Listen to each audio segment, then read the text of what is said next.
Many Ghanaian films have been making impact on their film festival circuit run, and one of such film is The Fisherman, directed by Zoey Martinson. We'll be finding out the latest developments on that particular festival run and more. And moving on from one Ghanaian film to a DC film, Clayface has found its titular character in an actor called Rhys, Harries. These and more right here on the Film Mandate. I am Papa Otu. Stay tuned.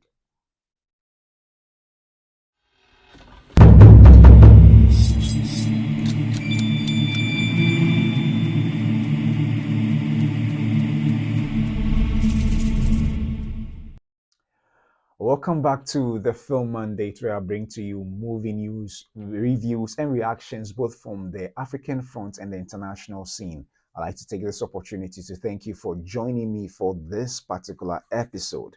So, delving right into the very first story today is a film called The Fisherman. The Fisherman is an interesting story. It's a story about a fisherman who embarks on an adventure with a talking fish and some three companions to explore the opportunities they have in Accra to be able to advance their business on the in terms of the fishermen, the fishing business to be specific, and um, it stars Ricky Ricky Adelaito, and also Endurance Grand, one of Africa's, promising dancers, or actually one of Africa's prominent dancers, not promising, prominent dancers. And we also have Emmanuel. Um, I'm missing out on the name, but you have one Emmanuel and Kiki Romi. Yeah, Kiki Romi. So Emmanuel Lamte, yes, the name is Emmanuel Lamte and Kiki Romi. And these make up the main stars of the movie. They also have other actors passing through, like the legendary Fred Amugi and all, and you can even find the trailer online. I will see if I can drop the trailer in the description below. But currently, it happens to be on the film festival circuit run, and it's made appearances in a number of festivals already. And I would list some of the festivals it's been in and how it's breaking or making waves abroad. Currently or recently, over the weekend to be specific, I think between the dates June 11th to 15th, the film festival ended up in a particular, I'm sorry, the film ended up in a film festival called the American Black Film Festival. And in it did make achieved a notable achievement or laurels, and then it's worth it to announce what it did. But before then, so to be specific, it achieved two awards, actually garnered two awards, and that is best narrative feature and also best director.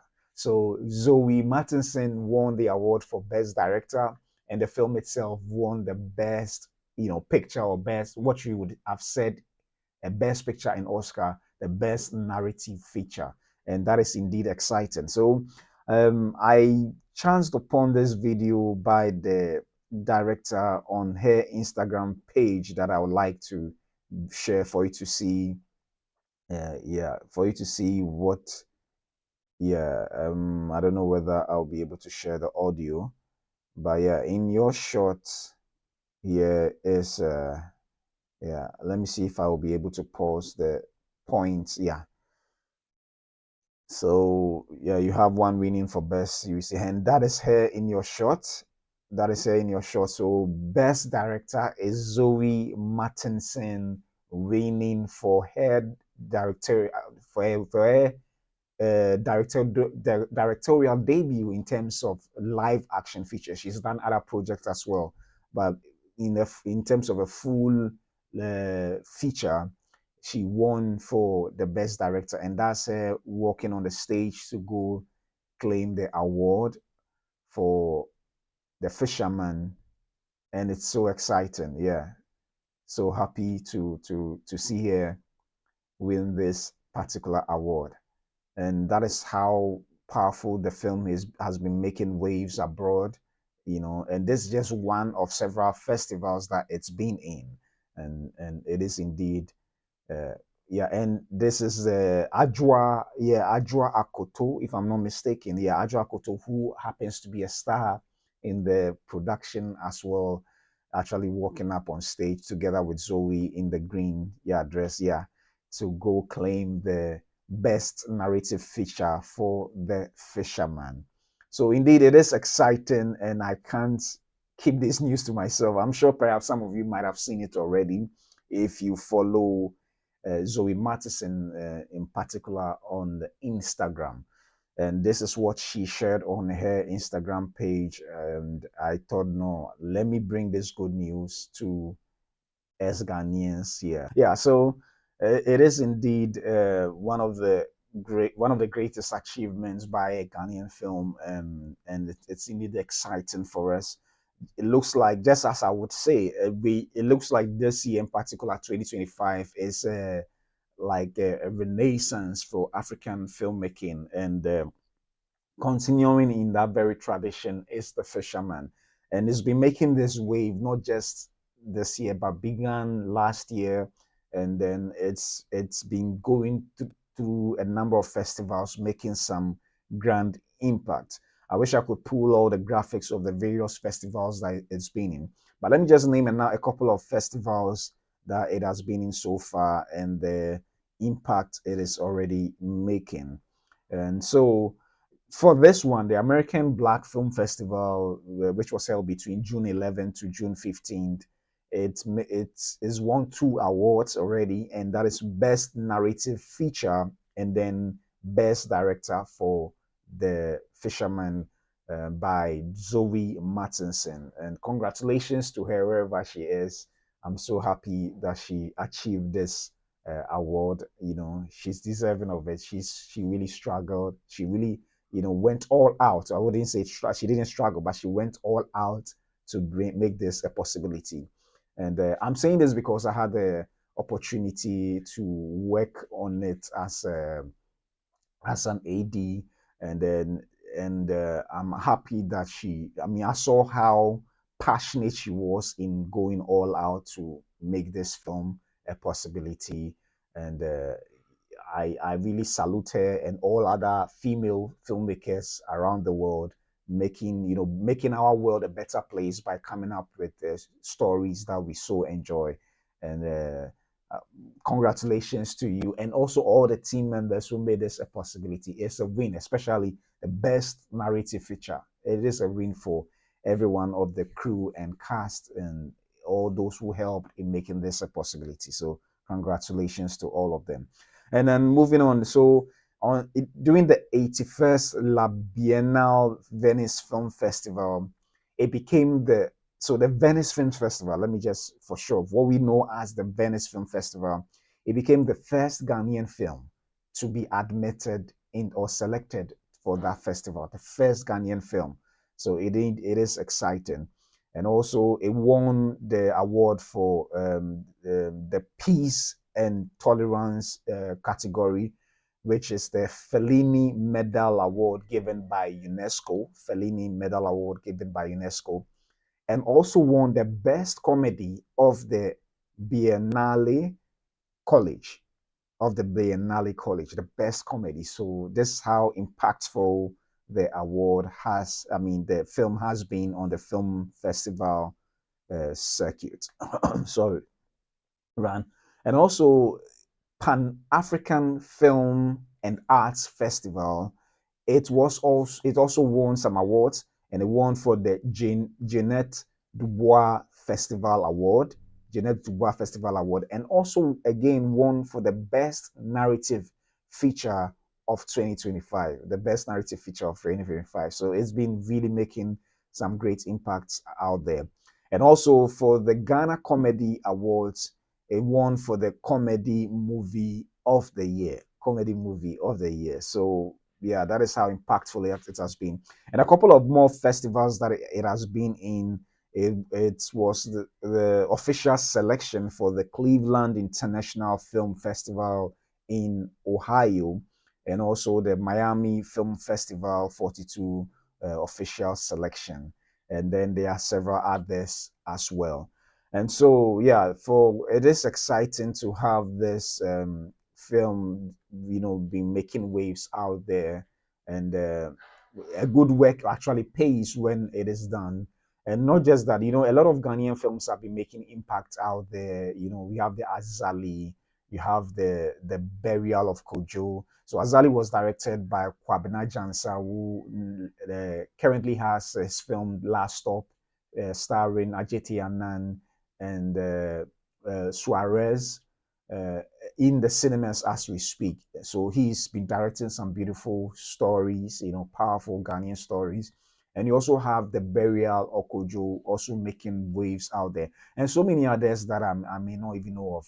So it is indeed exciting to be part of something big, not necessarily of this film, but the country as a whole, where it looks like there's a renaissance of a story when it comes to there's a renaissance when it comes to film telling, film making, where the storytelling is now at its very peak and very unique, making impacts, worldwide. So I'm excited that we are having these resurgence of filmmakers who are making impact with the stories that they are telling. And one of such film is The Fisherman, which is actually yet to be released officially in the cinemas. So currently, it's nowhere to be found on any digital platform yet, but soon enough, hopefully, it's going to be released in the cinemas where Ghanaians and the world at large will get the opportunity to watch. So congratulations to Zoey Martinson and her team for this amazing achievement.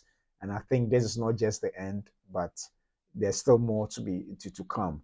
And just to reiterate again, she won for the best director, and the film also won for the best narrative feature in the American Black Film Festival held in Miami. So wow, this is indeed exciting, and I am really thrilled and happy for Zoe Martinson and the crew that worked on this very production, the film festival. Sorry, the Fisherman. So moving on from one Ghanaian production to a DC production. DC has found the actor to take upon the role of Clayface. And it is none other than Tom Rice Harris. And amazingly, I really do not know much about this actor. He is a Welsh actor, and I'm actually happy about the fact that it is indeed a relatively unknown actor filling the role of Clayface. And I say so on the premise that I'm sure he came for whatever reason that he was chosen. It's not really based on his star power, but more based on his perhaps acting chops and something substantial that they saw in him over perhaps the number of film actors that were auditioned for this role. So let's just read this story briefly, and then we can do our review of the article. So DC Studios horror movie Clayface to star Tom Rice Harris. The film hails from Speak No Evil filmmaker James Watkins.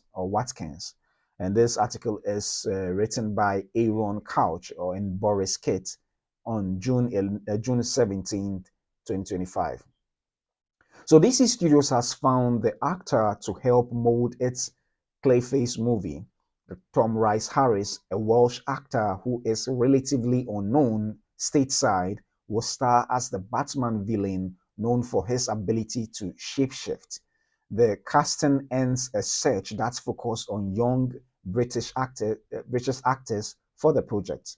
Among those in the mix has been Sinner's bad guy Jack O'Connell, Hunger Games, The Ballad of Songbirds and Snakes, Tom Blythe, and George McKay, star of the war movie 1917.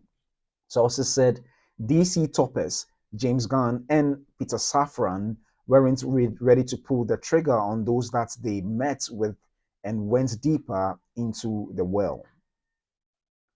Speak No Evil director James Watkins will direct Clayface, which is said to be a stripped down movie with a budget in the $40 million range.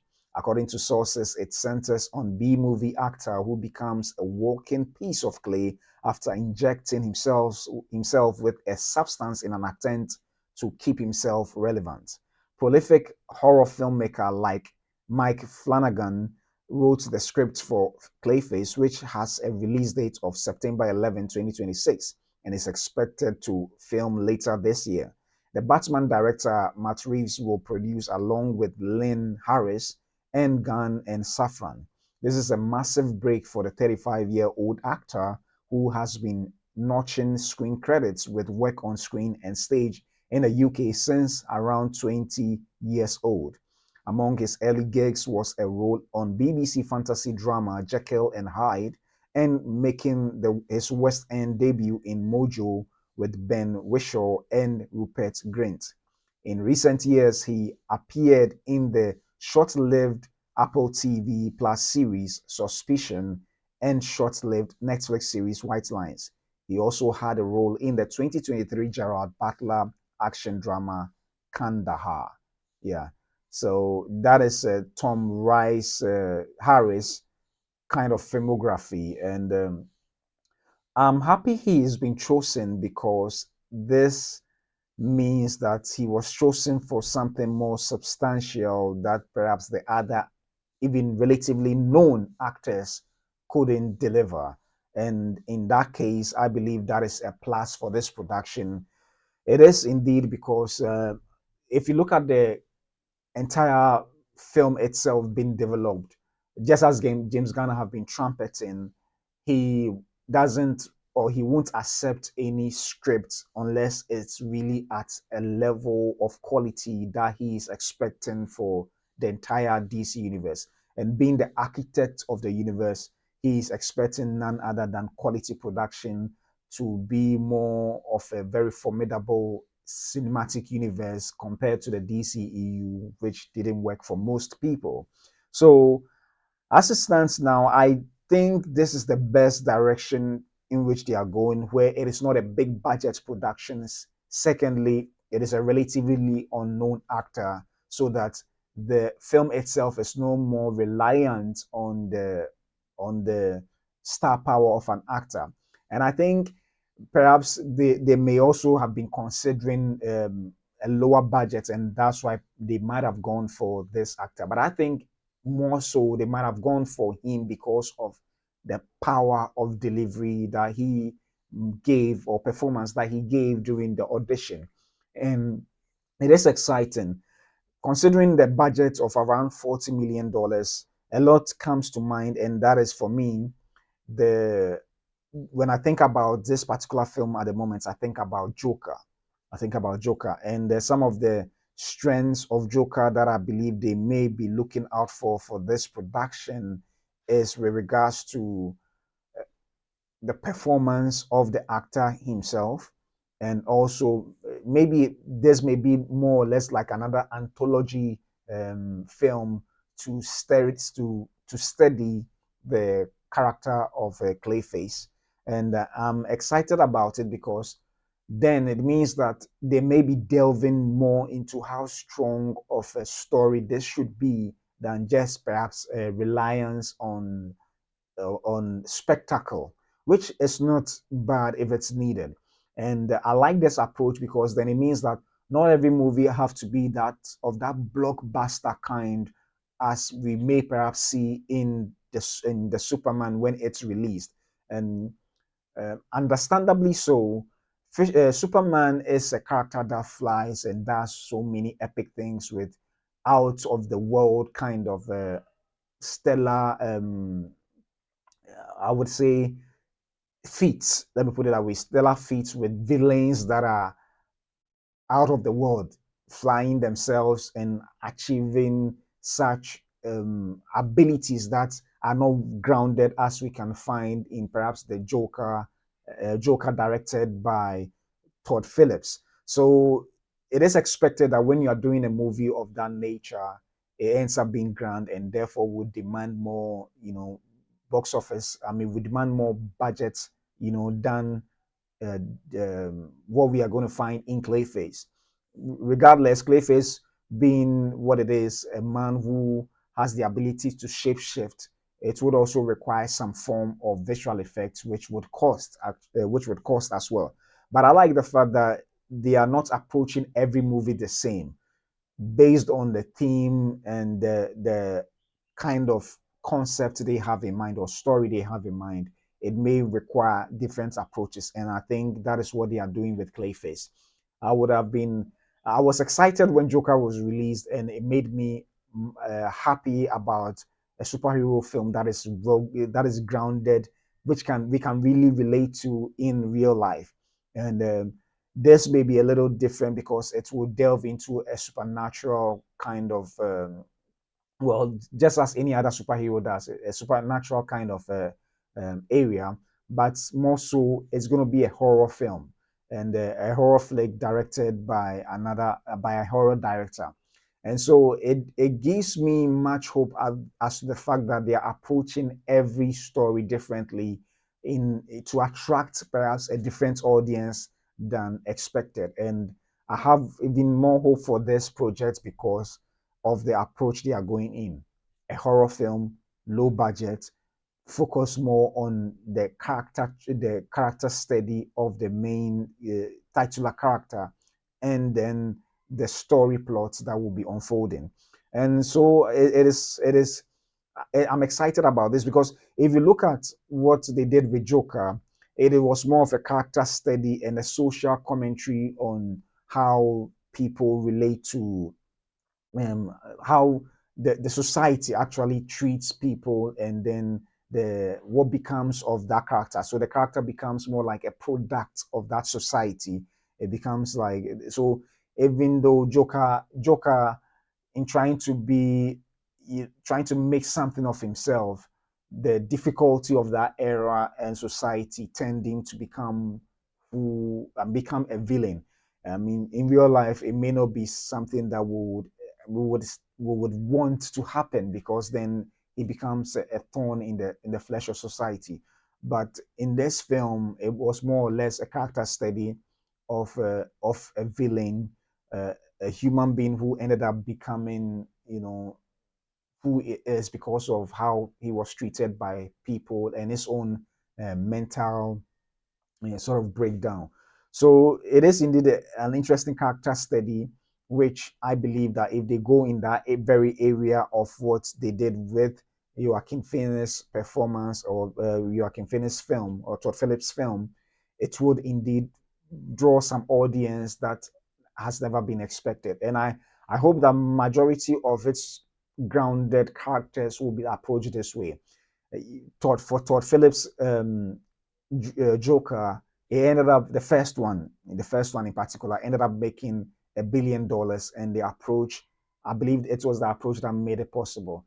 And granted, Joaquin Phoenix is a big actor, a really a very popular actor, so maybe that contributed to it. But I think it's more of his acting chops, what he was able to bring to bear, and the strength of the story was what made that possible. A similar film too that approached it similarly in this area is the Batman himself, grounding it in such reality.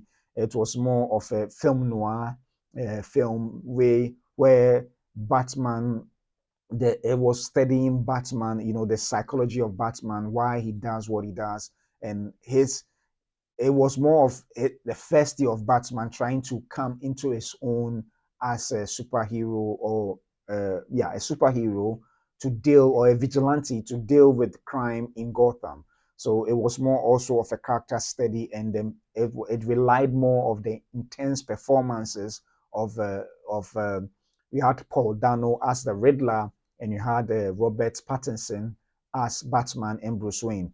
And that is something that I believe that if they can approach this very story with, it would also lend itself to becoming such an epic, movie, regardless of the budget. And Joker made over $1 billion with a budget of around $55 million, not counting marketing.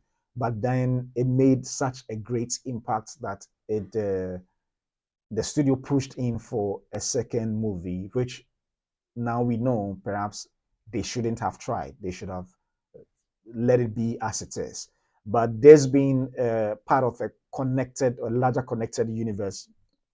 When it does well in the box office, it's definitely going to be connected to the bigger main universe. And I hope it does well. And I hope Tom Rice Harris brings about a performance that would marvel all of us. No pun intended. Looking at the Marvel universe opposite, DC.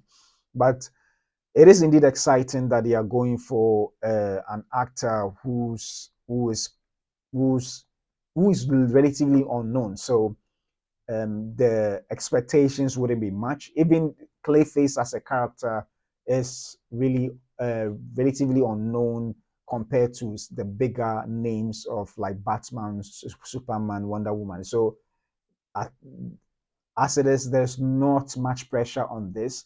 And I think it may end up surprising us more than we even know, just as Joker did.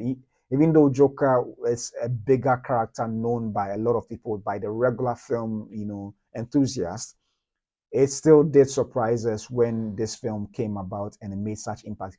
There were a lot of conversations that would Joaquin Phoenix be able to perform, you know, bring about a performance that is even as equal as Heath Ledger's performance, and he sure did, and he sure did. And I'm hoping that that is how DC would approach some of these characters. It should be more of an anthology film studying the character, so that the actors may bring to bear stellar performances, and the director being to be able to craft a film that is superiority in storytelling, in plot, in all the the areas and elements that is needed to tell a story of this scale, than relying on always spectacle of just action sequences and what would I say, visual effects, or explosions and all that. So I'm excited for this film in particular, the approach at which James Gunn is going about it, and I'm hoping for the best for this particular production. So I'll be looking forward to it when it releases next year in 2026. So thank you so much for joining me for this episode. This sums up my entire, stories for the day, and I'm excited that you joined me for it. So let me know your thoughts and comments in the comment section below. I'll be coming your way again with another exciting stories for another episode of the Film Mandate. I'm Papa O2. I'll see you soon.